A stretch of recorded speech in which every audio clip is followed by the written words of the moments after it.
사랑하는 우리 캔코 선교의 지체 여러분, 오늘 또 말씀 한 대 시간 창세기 29장 함께 살펴보려고 합니다. 언제나 그리하듯이 말씀 먼저 한번 읽어보시고요. 본문 속으로 같이 들어가 보았으면 좋겠습니다. 다 읽어보셨습니까? 역지사지라는 말이 있지요. 입장을 바꾸어서 생각한다는 얘기입니다.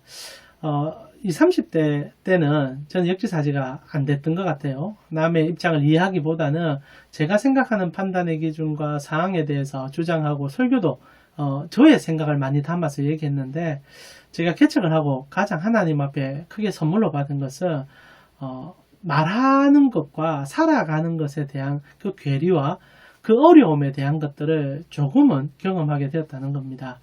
개척이 쉽지 않더라고요. 광야를 건넌 것 같고 사람들의 마음을 이해한다는 것이 얼마나 어려운지 모르는데, 제가 부교육자로 생활할 때는 어찌 보면 갈아놓은 밭에 제가 씨를 거두려고 하는 상황이다 보니까 그렇게 사람들의 관계 속에서의 어려움을 느껴보지 못했는데, 개척이라는 것이 정말 한 사람 한 사람의 영혼에 대한 가까움과 그들에 대한 그 마음을 쏟아내야 되는 자리다 보니 사람에 대한 고민을 하기 시작했고, 결국 그 사람의 마음에 맞추어서, 물론 타협을 한다는 얘기는 아니지만 그 사람이 그리고 우리의 환경이 어떠함을 이해할 수 있는 자리로 제가 좀 가고 있는 것 같아서 하나님 앞에 자목 고맙고 감사한 시간들을 보내고 있습니다. 역지사지, 입장을 바꿔 생각한다는 것, 그렇게만 할 수 있으면 참 좋을 것 같은데 잘 안 되지 않습니까? 근데 오늘 본문에 야곱이 드디어 하나님으로부터 역지사지하게 되는 자기의 잘못을 상황을 통하여 깨닫게 되고 무엇을 해야 될지를 알게 되어가는 과정을 우리가 오늘 보게 된다는 거지요. 오늘 본문의 얘기는 이제 야곱이 결혼을 하게 되는 얘기입니다. 아시다시피 야곱에게는 두 명의 부인이 있었고 두 명의 첩이 생기게 되죠. 첩 얘기는 이제 곧 나오게 되겠지만 라헬과 레아라는 너무너무 아리따운 두 여인을 부인으로 맞이하게 됩니다. 그러나 부인을 두 명으로 맞이할 때 그 우여곡절은 이로 말할 수 없게 되죠. 오늘 보면 이제 야곱이 이제 자기 아버지의 집에서 사기치다가 형에게 거짓말하다가, 그리고 아버지한테 거짓말하다가 시급하고 쫓겨났다가 하나님을 만나서 그 사다리의 경험을 한 다음에 사건입니다. 그리고 드디어 이제 야곱이 이제 삼촌 라반의 집으로 찾아가는 과정 속에 삼촌의 집을 어떻게 찾아야 될지를 고민하다가 한 우물가에서 자기의 이제 부인이 될 사람들을 만나게 되는 사건이지요. 여러분, 참 재밌는 것은 야곱의 인생에 있어서 그 수많은 역경 속에 오늘 우리가 읽고 있는 본문의 사건은 그의 인생을 완전히 뒤집는 사건이 된다는 거죠. 근데 그 뒤집음이 너무너무 재밌어요. 여러분, 사람이 학습한다는 것은 뭔가를 배웠기 때문에 알아가는 것도 있겠지만, 가장 언제 사람이 변화될 수 있는가? 고난의 끝자락에 있을 때 사람은 크게 변화될 수 있습니다. 근데 단순한 고난이 아니라 자기와 똑같은 사람을 만나서 자기보다 더한 일들을 경험할 때 내가 어떤 잘못을 하고 있었는지를 깨닫는 일들이 우리 삶에 일어날 수가 있죠. 오늘 야곱이 딱 그런 모습을 경험하게 됩니다. 외삼촌을 만나게 되는데, 이 외삼촌이 야곱도 보통 사기꾼이 아니죠. 아시다시피 이름 자체가 사기꾼 아닙니까? 발꿈치를 잡은 자. 그래서 그는 전형적인 사기꾼의 삶을 살아왔었습니다. 어떤 핑계를 대더라도 그는 형을 속이려고 했고 아버지를 속이려고 했고 수단과 방법을 가리지 아니하며 자기의 욕심을 채우려고 했던 전형적인 사기꾼의 모습이었어요. 그러나 그가 정말 가슴 아픈 것은 집에서 쫓겨나는 그 순간까지 본인이 무슨 잘못을 했는지를 모른다는 겁니다. 대부분의 사기꾼이 그러하듯이 남 탓을 하는 거죠. 뭐 사기꾼만 그렇습니까? 우리도 인생 살아가다 보면 역지사지하면 참 좋은데, 이해하고 또 그 마음을 이해하면 좋은데 무조건 남 탓할 때가 있잖아요. 자기의 잘못은 없고 남이 잘못해서 내가 이 모양 이 꼴이 됐다 생각하는 사람이 실제로 야곱이었습니다. 근데 그의 인생의 가장 큰 터닝 포인트가 되는 이 장면은 자기보다 더한 사기꾼을 만나서 그 사기라는 것이 얼마나 심각한 문제를 일으킬 수 있는지를 경험하게 되어 간다는 거죠. 아시다시피 이 라반이라는 인물은 돈 앞에서 정말로 어떤 짓이든 할 수 있는 인물이었다는 거죠. 야곱이 이제 라반을 만나서 이제 집에 가게 되었습니다. 근데 라반이 바라보니까 이 야곱이 일을 너무 잘하는 거예요. 아마 이렇게 정말 조용히 일을 잘 처리하는 인물이었던 것 같습니다. 그러니까 라반이 이제 작심하고 이 녀석을 어떻게 하든 내 소장용처럼 부려먹어야겠다는 생각을 했던 것 같아요. 근데 이제 가만히 보니까 야곱이 자기 딸을 너무 좋아하는 거죠. 그래서 이제 약속을 하는 겁니다. 너가 7년간 나를 위해서 봉사해주며 내 딸을 너에게 줄게. 이 말이 삼촌 입에서 나온 겁니다. 물론 당시의 풍습에 의하면 뭐 몇 년씩 장인을 위해서 일해주는 것이 있습니다. 그러나 지금 친척 아닙니까? 외갓집입니다. 외갓집. 그런데 야곱이 지금 외삼촌에게 7년 동안 봉사하며 아내를 주겠다라는 딜을 듣게 된 거예요. 그러나 순박하진 않지만은 자기의 필요를 느꼈던 이 야곱에게 있어서 이제 라헬을 이제 얻을 수 있다는 것은 너무너무 가슴 뛰는 일이 되었던 것 같아요. 그래서 눈 딱 감고 7년을 일하게 됩니다. 7년 적은 시간 아니잖아요. 근데 어떤 사기를 칩니까? 라반이. 첫날 밤에 언니 레아를 집어넣어준 거예요. 여러분 이해가 안 가는데 아마 이제 술자리를 마련하고 축제를 열어놓으니까 결혼식 한다고 인사불성이 됐는지 모르겠지만 첫날 밤을 보냈는데 눈을 뜨니 첫째 언니가 있는 거예요. 기가 차죠. 너무 기가 차죠.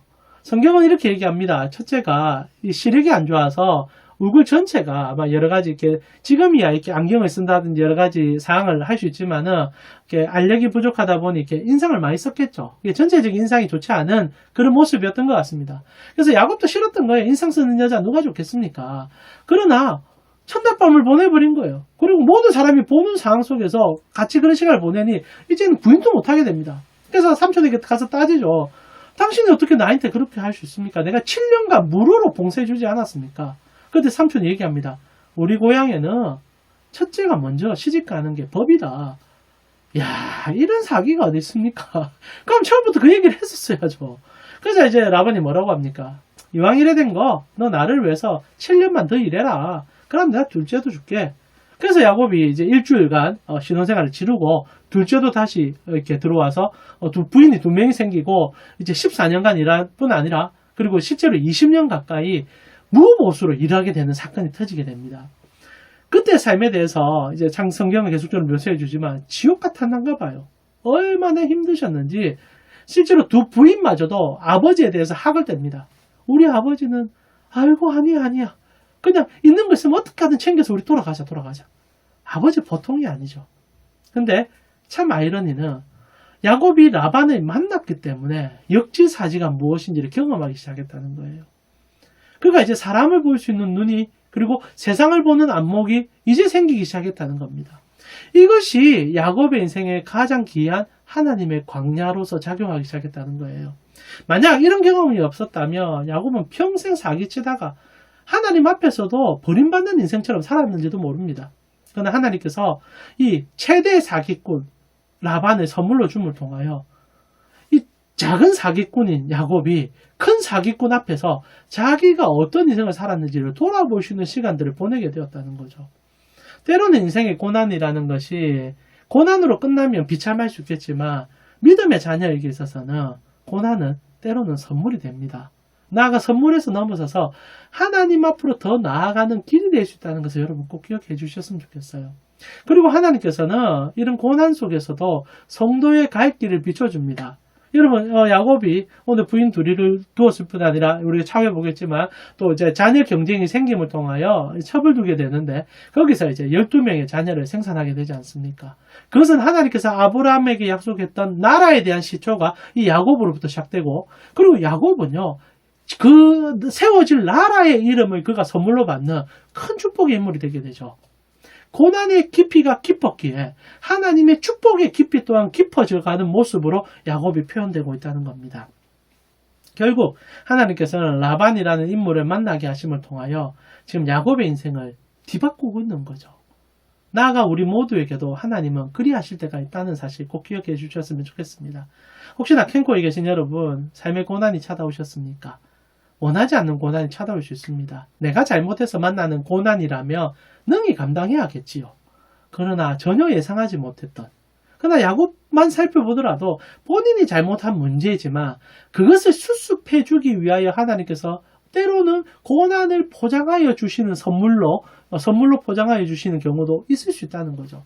그래서 성도에게 있어서 모든 아픔과 시련의 시간들은 하나님께서 그의 눈물을 우리의 눈물을 닦아주시고 우리로 다시 한번 회복의 시간을 주기 위한 하나님의 포장된 선물인 것을 꼭 기억해 주셨으면 좋겠습니다. 그래서 오늘 본문에 조금은 독특하지만 야곱이 자신의 아내를 운물가에서 만났다라는 것 꼭 기억했으면 좋겠어요. 사담이긴 하지만 오늘 말씀을 정리하면서요. 성경을 가만히 보면 역사적인 이 변화의 순간들에는 언제나 운물이 중심에 나타납니다.